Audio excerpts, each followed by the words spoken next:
मेरा नाम भाग्यश्री है। मम्मी पापा की सबसे छोटी, सबसे लाडली और शायद सबसे ज़्यादा बदमाश। सब कहते थे कि मैं घर में नहीं किसी महल में पैदा हुई हूँ। भाइयों की आंखों का तारा थी, मम्मी की नींद और पापा का गुरूर। लेकिन ये सब सुनकर मुझे कभी घमंड नहीं हुआ। हमेशा भगवान का धन्यवाद किया। अपनी पढ़ाई में बिजी रही। नरम दिल मेरे बचपन की हर याद खुशबू से बसी। स्कूल, दोपहर में मम्मी के साथ रसोई की बातें और शाम को छत पर चाय के साथ बातें करती। मेरे पापा अक्सर कहते थे, भाग्यश्री तुम मेरी सपना थी, मैं हंस देती। अब सपना नहीं हूँ, हकीकत हूँ। सब हंसते, लेकिन उनकी आंखों में नमी होती। एक अजीब सा डर भी झलकता रहता, जैसे वक्त को रोक लेना चाहते हों। ग्रेजुएशन पूरी होते ही रिश्तों की कतार लग गई। मैं संभल संभल कर हर बात सुनती रहती, क्योंकि मैं सिर्फ एक अच्छे पति की नहीं, एक अच्छे घर की इच्छा कर रही थी। फिर एक दिन मम्मी ने एक तस्वीर दिखाई। लंदन में बिजनेस करने वाला लड़का था, इकलौता लड़का, माँ, 2 बहनें। सब ने कहा किस्मत वाली है, इतनी छोटी उम्र में इतनी तरक्की। मेरी सहेलियां बोलती, भाग्यश्री किस्मत है तुम्हारी, बस लंदन की सैर करना मत भूलना। लेकिन मैं चुप थी। तस्वीर देखकर दिल में एक अजीब सी हलचल हुई। ना हाँ ना ना, बस चुपचाप सोचती रही। मैंने कहा, मम्मी क्या लड़का मुझे जानता है? मम्मी ने मुस्कुराकर कहा, अभी नहीं, लेकिन जान लेगा। तुम्हारी खूबसूरती, तुम्हारी बातें उसका दिल जीत लेगी। शादी के बाद तय हो गई। लड़के का नाम था रघु। वह खुद नहीं आ सका, लेकिन वीडियो कॉल पर बात की। मुझे अच्छा इंसान दिखाई देता था। उसने कहा, मेरी माँ ने आपको पसंद किया तो बस मेरे लिए यही काफ़ी है। मैं हल्की सी मुस्कुराहट के साथ सर झुका लेती। शायद ये शब्द मेरी किस्मत की लकीर बन गई थी। शादी की तैयारी धूमधाम से हुई। मेरी सहेलियों ने कहा, भाग्यश्री तुम दुल्हन नहीं, कोई परी लग रही हो। लेकिन मैं अंदर से घबरा रही थी। इतना कुछ नया होने वाला था, एक नया घर, एक नई जगह। पापा ने विदाई के वक्त मेरा हाथ पकड़ा, धीरे से कहा, बेटी तुम रोशनी हो, जहाँ जाओगी उजाला लेकर जाओगी, बस खुद को मत खोना। शादी के बाद सब कुछ नए अंदाज में शुरू हो रहा था। रस्में खत्म हुई तो असल जिंदगी शुरू हुई। सुबह की चाय, रात के बर्तन तक सब कुछ जैसे मेरी जिम्मेदारी थी। मम्मी कहती थी, शुरू शुरू में काम ही औरत को घर में जगह दिलवाती है। शायद इसलिए मैं बगैर कुछ कहे सब कुछ करती चली गई। न थकान न शिकायत, बस ये इच्छा के दिल जीत लूंगी। सुबह 5 बजे उठकर नाश्ता तैयार करती। सास को हल्की चाय पसंद थी, नंदों को दूध के बगैर। रघु चाय पिए बगैर नाश्ता पूरा नहीं समझता था। मैं सबके शौक का ख्याल रखती, मगर फिर भी अक्सर सुनने को मिलता, चाय कुछ कड़वी थी, पराठे जल गई थी। एक दिन छोटी नंद पिंकी ने कहा, भाग्यश्री अगर घर के काम आते नहीं थे तो सीख लेती, माँ ने कुछ सिखाया नहीं। मैं मुस्कुरा दी, सीखने में देर नहीं लगती। मेरी चुप्पी पर कुछ नहीं बोलती थी, बस नजरें घुमाकर देखती रहती। किचन से निकल जाती। दोपहर में झाड़ू पोछा, कपड़े, बर्तन, सब कुछ मेरी ड्यूटी। नंदे अपने कमरों में फोन में बिजी रहती थी। फिर वो मम्मी के साथ बैठी होती थी। मम्मी भाग्यश्री ने आज ये कहा, मम्मी उसने आज वे नहीं कहा। मुझे अक्सर रात को आवाज सुनाई देती। सास फोन पर किसी से कह रही होती, हाँ बेटा तुम सही कहती थी। भाग्यश्री के तेवर दिन ब दिन बदल रहे हैं। पहले मैंने अपने कानों पर यकीन नहीं किया, मगर जब बातों में बारीकी आ गई तो समझ में आया वह अपनी माँ को मेरे खिलाफ भड़का रही है। किसी दिन पिंकी कहती, मम्मी देखो ना, भाग्यश्री दिन में 2-2 बार मोबाइल पर अपनी सहेलियों से बातें करती है। वह जवाब देती, अब तुम दोनों ही हो जो मुझे सच दिखा रही हो। मैं तो अंधी हो गई थी, मैं अंदर से टूटती गई, आंखों में नमी आने नहीं देती। रघु के लंदन जाने का दिन करीब आ गया तो सारा घर एक अलग ही माहौल में डूबा हुआ था। सास चुप थी, नंदे अपने कमरों में बिजी, और मैं अपने दिल की हलचल संभालने की कोशिश कर रही थी। रघु ने सामान पैक करते वक्त कहा, बस 5 साल की तो बात है, बिजनेस में कुछ जरूरी काम है, तुमसे दूर रहना आसान नहीं होगा। मैंने सर हिलाया, जबकि अंदर कुछ खाली महसूस हो रहा था। एयरपोर्ट पर जाते हुए वो बार बार मुझे बातें बता रहा था। अकाउंट में पैसे डाल दिए हैं, कुछ भी चाहिए तो जल्दी मैसेज करना, मम्मी का ख्याल रखना, हाँ खुद को नज़रअंदाज मत करना। मैं सिर्फ मुस्कुरा रही थी। दिल में बहुत कुछ था, लेकिन जुबान पर चुप्पी थी। रघु के जाने के बाद घर का सुकून वैसा ही रहा जैसे वे चाहते थे, लेकिन मेरे लिए ये दिन बहुत बदल गए।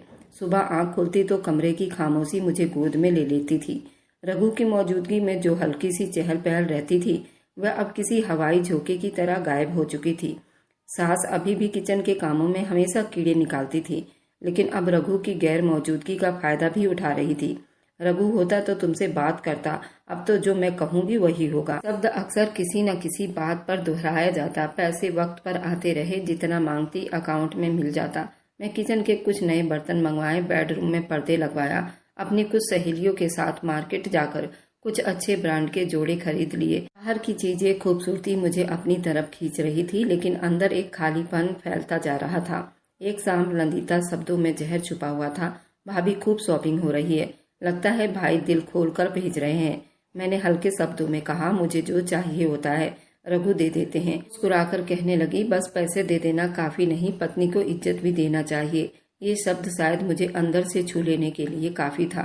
सास ने बातों ही बातों में कहा, रघु को भी अब समझ आ जाएगी पत्नी रखने का मतलब सिर्फ पैसे भेजना नहीं होता। तुम्हारी तरफ आराम से बैठे बैठे खर्च करना कौन नहीं चाहेगा। मैंने उस शब्द को बर्दाश्त किया, लेकिन रातें मेरे लिए बहुत भारी थी। रघु को मैसेज लिखा, बात करनी है, कॉल करें। उन्होंने जल्दी वीडियो कॉल की, चेहरा थका हुआ था, आवाज में नमी। सब ठीक है? मैंने कहा, हाँ, बस दिल किया बात करने का। वह हंस पड़े। मेरा दिल भी करता है रोज बात करूं, लेकिन काम ने कैद किया हुआ है।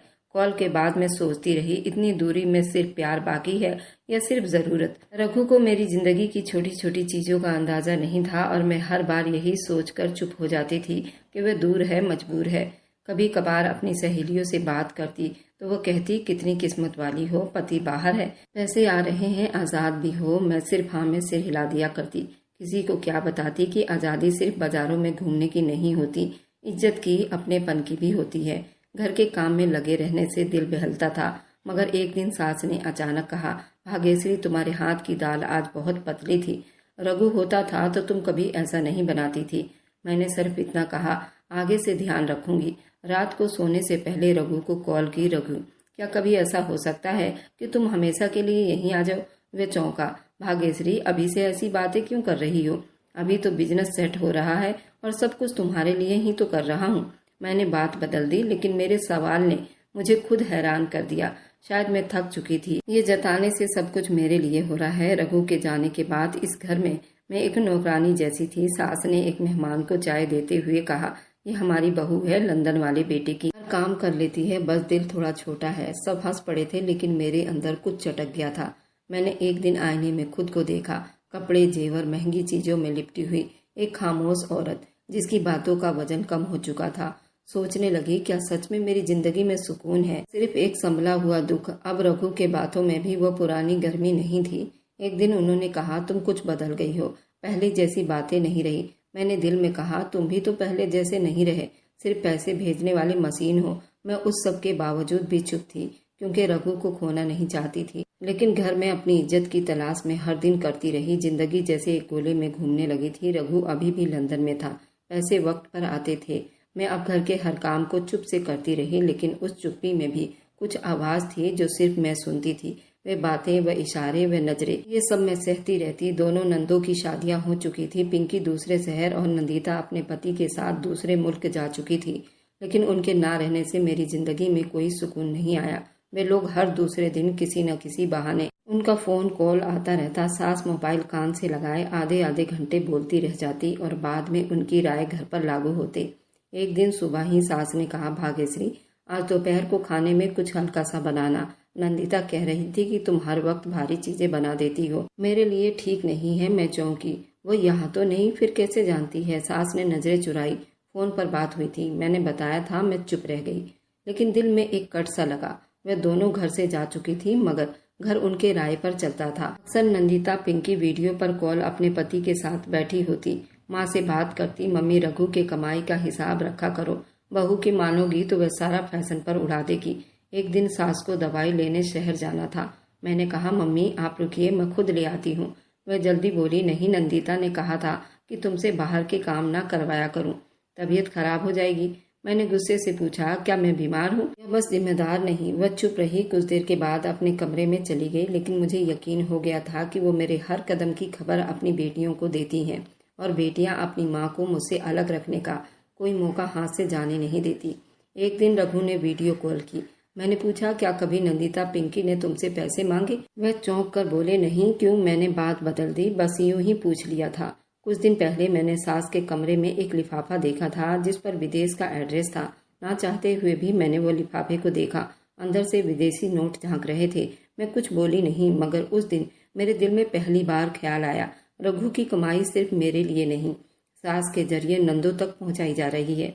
एक दिन जब रघु ने बताया उसने कुछ पैसे घर भेजे हैं ताकि मैं अपनी जरूरत पूरी कर सकूं। रघु से पूछ लिया, आपने मेरे लिए पैसे भेजे हैं? रघु ने कहा, हाँ, मैंने माँ को कहा था कि तुम्हें दे दे, तुम्हें जो चाहिए वह ले लेना। मैंने हाँ में सिर हिला दिया, मगर मुझे याद आया कि वही दिन था जब सास ने एक नया मोबाइल मंगवाया था। किचन में कहा था, नंदिता की मैसेज अब मैं ढंग से पढ़ा करूंगी। मेरे अंदर जैसे धुआं भरने लगा था। हर छोटी चीजों में अब मुझे शक होने लगा था। मैंने एक दिन सास से कहा, रघु ने जो पैसे भेजे हैं क्या उसमें से मुझे कुछ दे सकती हो?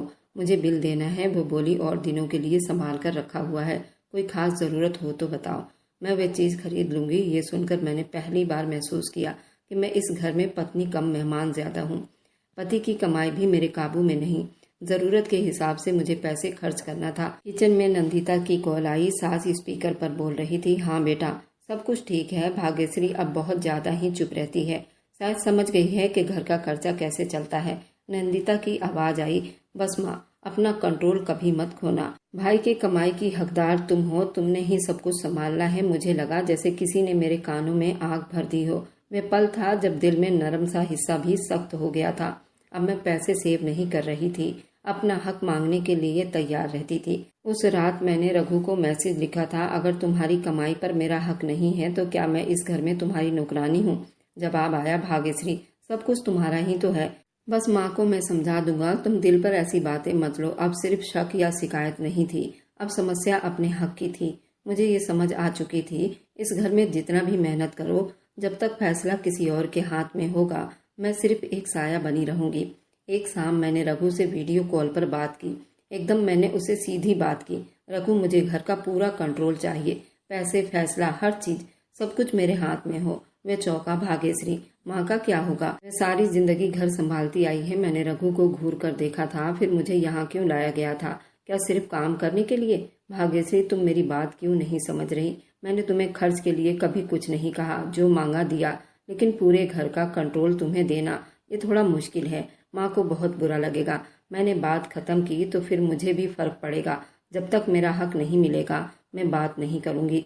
कॉल बंद कर दी। अगले दिन मैंने सास को कहा कि मम्मी, अब आपकी तबीयत कुछ कमजोर सी रहती है, ठीक होगा, आप कुछ काम मुझ पर छोड़ दो। उन्होंने जवाब दिया, जब तुम सही तरीके से घर का काम सीख जाओगी तब कुछ सोचा जाएगा, अभी तो हर दिन कुछ न कुछ बिगाड़ देती हो। मैं दिल में फैसला कर लिया था। रात को रघु को मैसेज किया, मैं मायके जा रही हूँ, जब तक इस घर का पूरा कंट्रोल मेरे हाथ में नहीं आता मैं वापस नहीं आऊंगी। उसने जल्दी जवाब दिया, भाग्यश्री, जिद मत करो, बात कर लेते हैं, कुछ हल निकाल लेते हैं। लेकिन मैंने मोबाइल साइलेंट पर रख दिया और सुबह बैग पैक किया, सास के कमरे से चलती हुई बाहर की तरफ आ गई।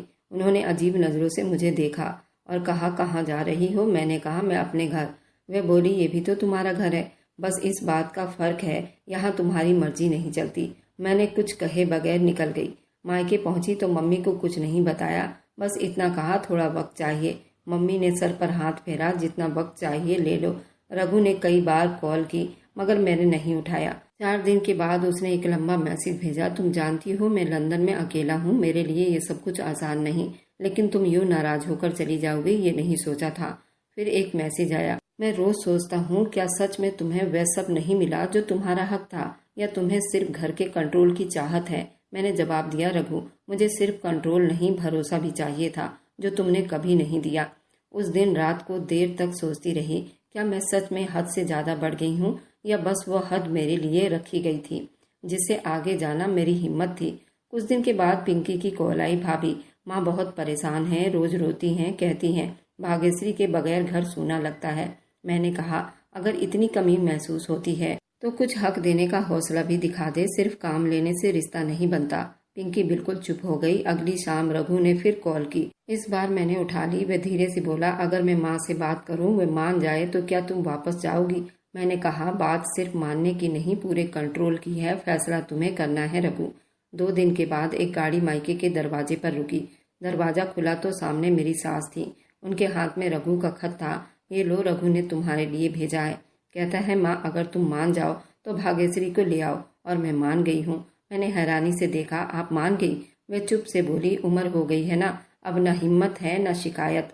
अगर तुम चाहती हो कि घर तुम्हारे हाथ में हो तो संभाल लो, बस एक बात याद रखना, जो कंट्रोल मांग रही हो वो एक बोझ भी होता है। मैंने वापसी का बैग तो बांध लिया था, लेकिन दिल के किसी कोने में अभी भी कुछ बाकी था। मैं चौकन्नी थी, गाड़ी में चुप थी, रास्ते बदलते जा रहे थे।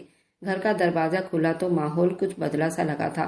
सास ने दरवाजा मेरे लिए खोला था। मैं एक ऐसी हैसियत में दाखिल हुई जो पहले कभी न मिली थी। किचन, फ्रिज, अलमारियां सब मेरे फैसले पर चलने लगा था।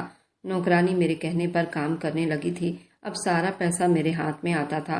घर का सारा कंट्रोल अब मेरे हाथ में आ गया था। रघु ने अगली कॉल पर कहा, माँ ने तुम्हें सब कुछ सौंप दिया है, अब तुम्हारी मर्जी चलेगी। मैंने हल्का सा मुस्कुराकर जवाब दिया, खुशी धीरे धीरे महसूस होगी। पहले दिन ही मैंने घर का सारा हुलिया बदल दिए।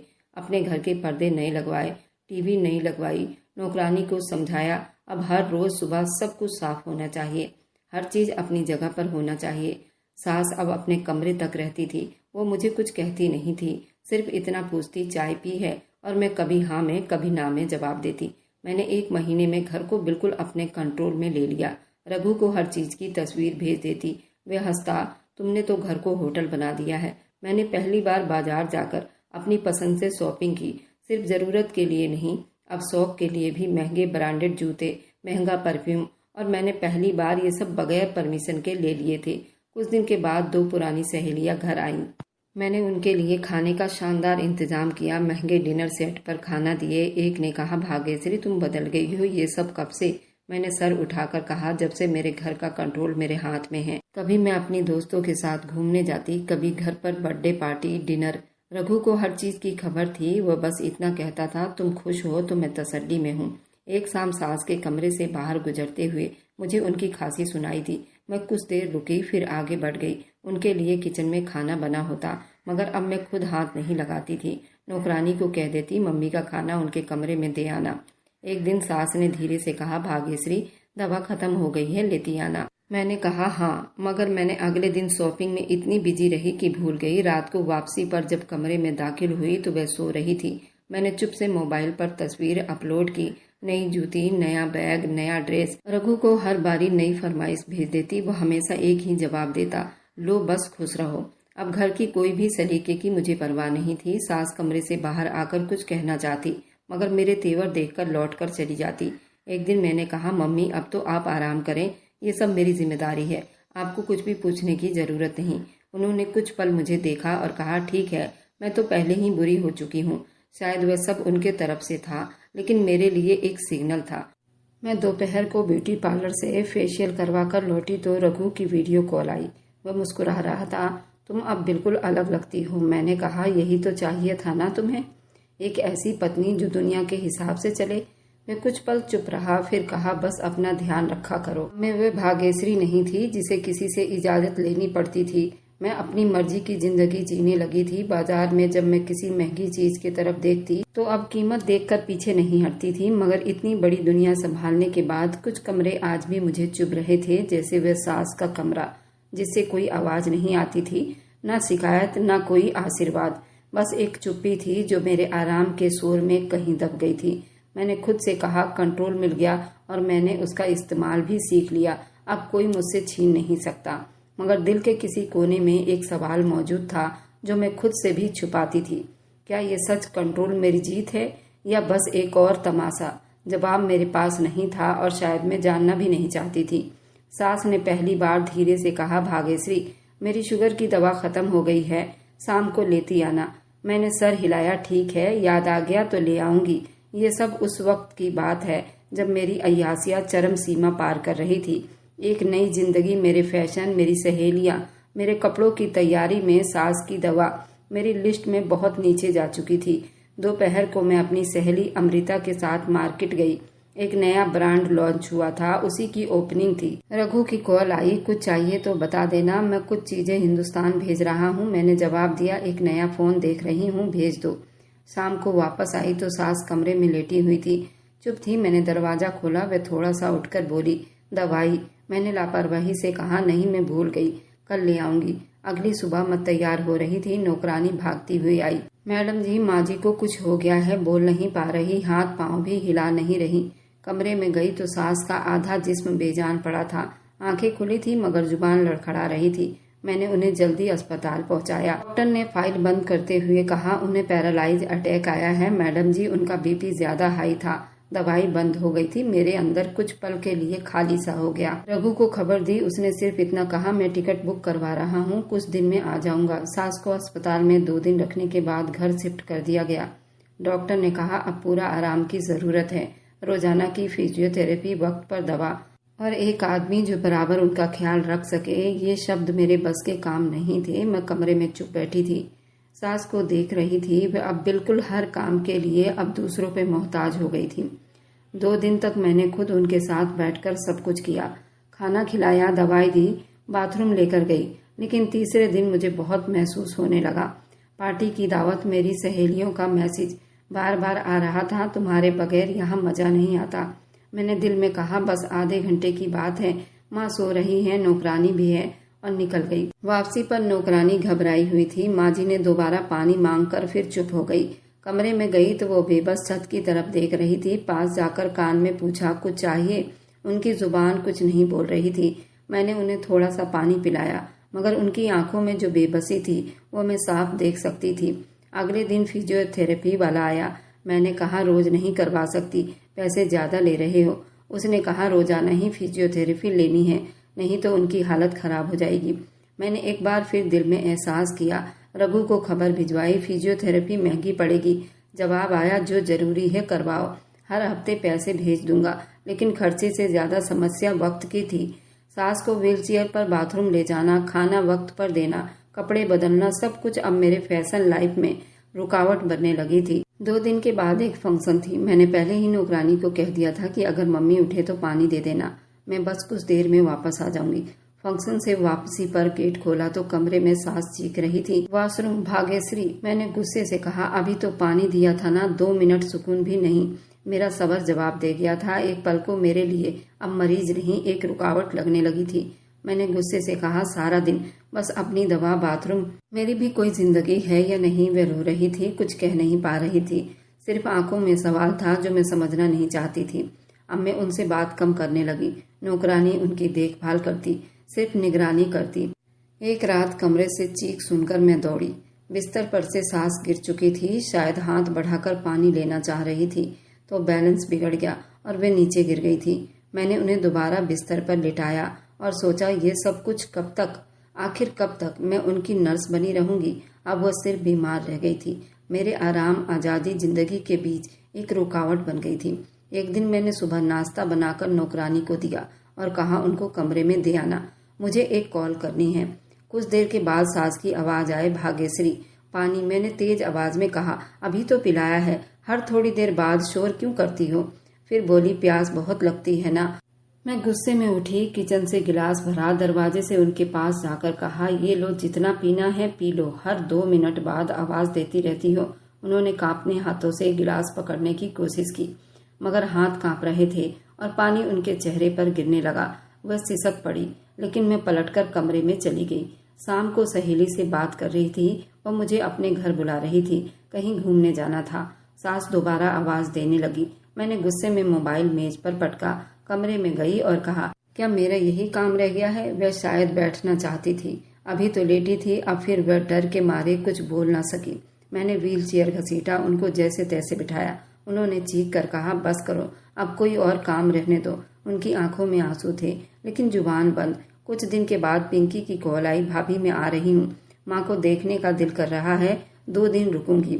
मेरे लिए खबर परेशानी बन गई थी। मैंने नौकरानी से कहा, कमरा साफ करो, पिंकी आ रही है, माँ को भी जरा साफ सुथरा बना दो जैसे पहले थी। पिंकी आई तो मैंने सास के बिस्तर के करीब जाकर उनका हाथ थामे, आवाज बदलकर कहा, मम्मी देखो ना कौन आया है।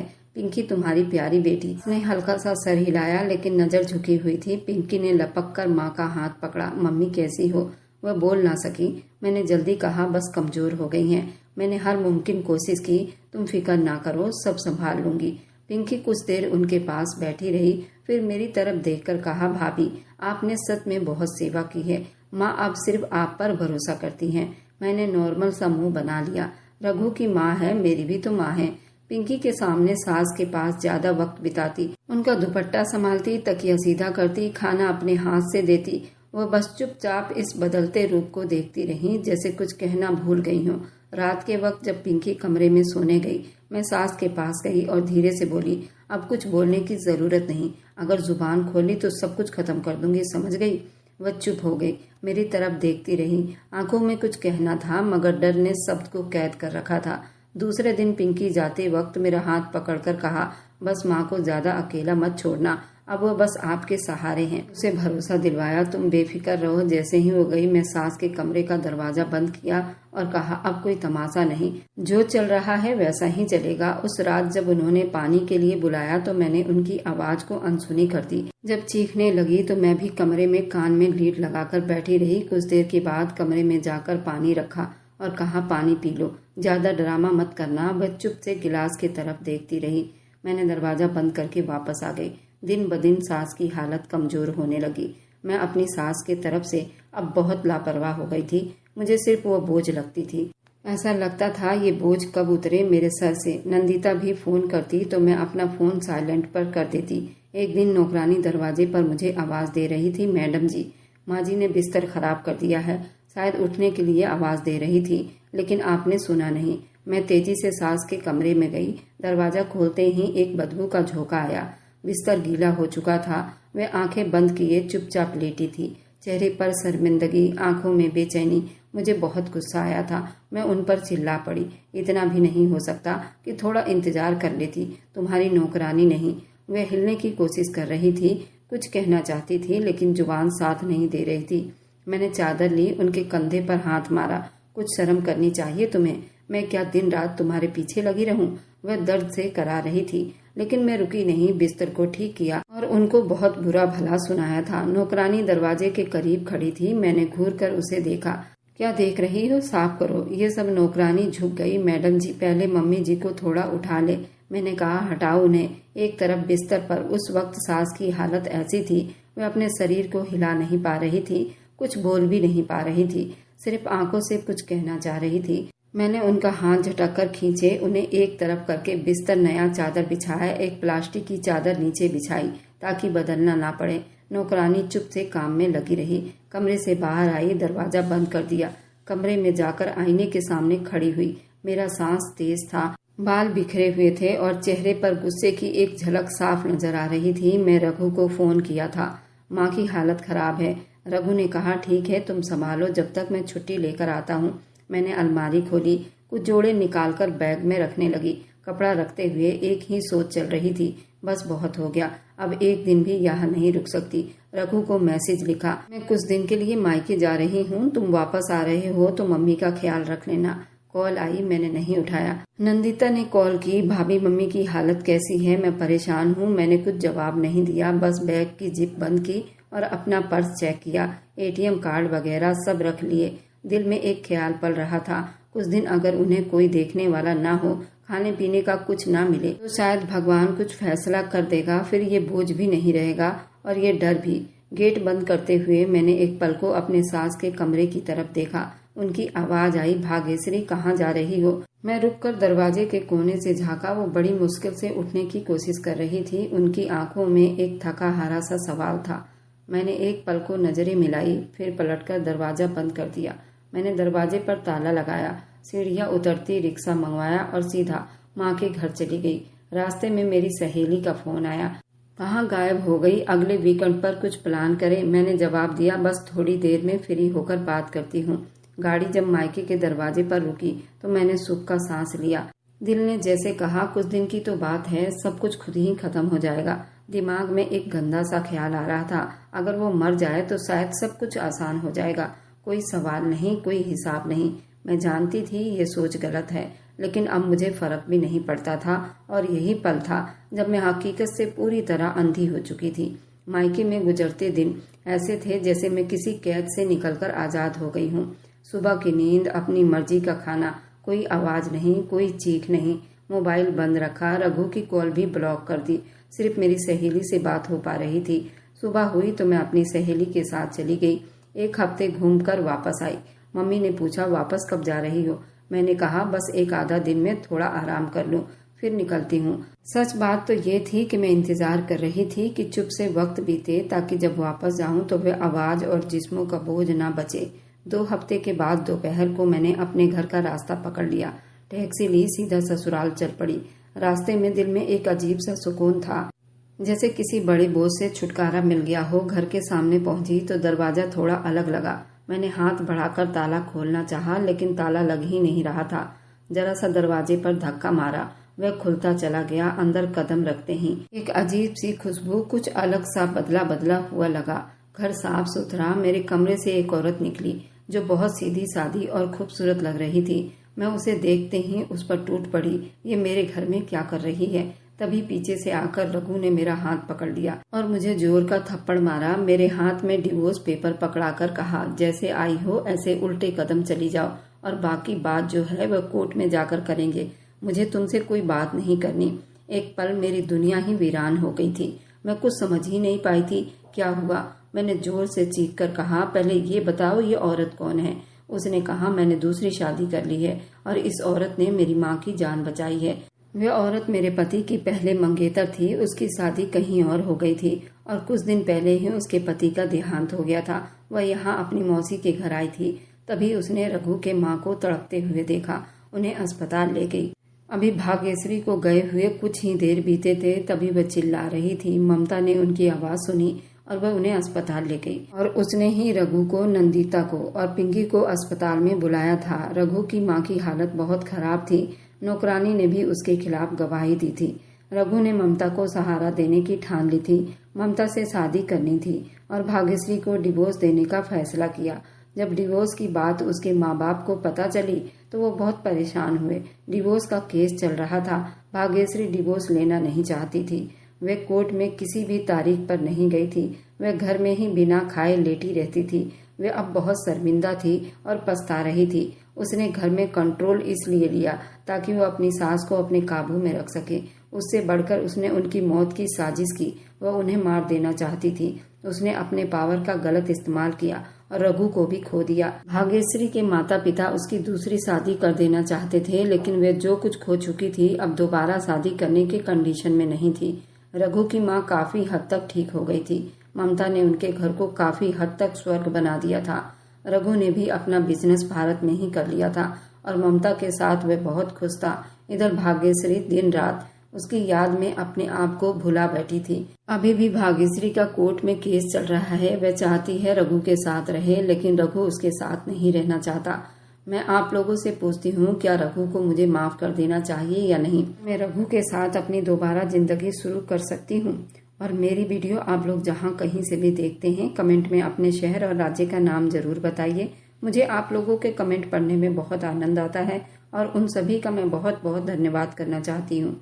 जो लोग मेरी वीडियो को देखते हैं, लाइक करते हैं, शेयर करते हैं। अगर आपको आज की कहानी पसंद आई है तो वीडियो को जरूर लाइक कीजिएगा और अपने दोस्तों के साथ शेयर भी कीजिएगा। और हाँ, अगर आपने अभी तक हमारे चैनल को सब्सक्राइब नहीं किया है तो जरूर सब्सक्राइब कर लें। मिलते हैं हम अपनी कल की एक और नई दिलचस्प कहानी के साथ। मुझ पर सदा अपना प्यार और स्नेह बनाए रखें। सभी को मेरा प्यार भरा नमस्कार दोस्तों। खुश रहें, स्वस्थ रहें, मस्त रहें।